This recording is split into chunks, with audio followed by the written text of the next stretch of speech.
ba napapansin sa kahit ano bang salo-salo, sa madalas na pagkakataon, meron natitira laging isang ulam, isang pirasong pagkain.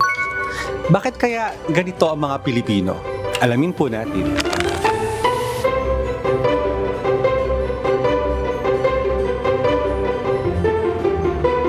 Actually, hindi ito scientific explanation. Isa itong social phenomenon na nagpapakita kung gaano ka-espesyal ang mga Pinoy pagdating sa pakikisama. Unang-una, hiya. Yan yung pakiramdam na parang nakakahiya na ikaw ang kukuha ng huling piraso.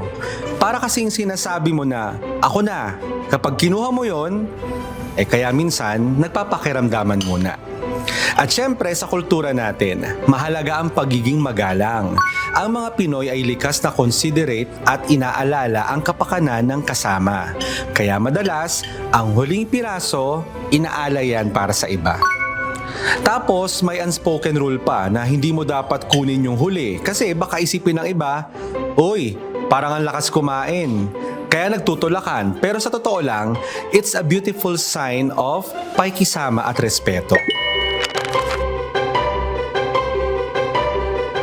Kaya po sa susunod na makakita kayo ng huling piraso ng pagkain sa hapagkainan, hindi lang po yan tungkol sa pagkain, kundi simbolo ng pagmamalasakit at kagandahang loob na nagpapa-espesyal sa ating mga Pilipino.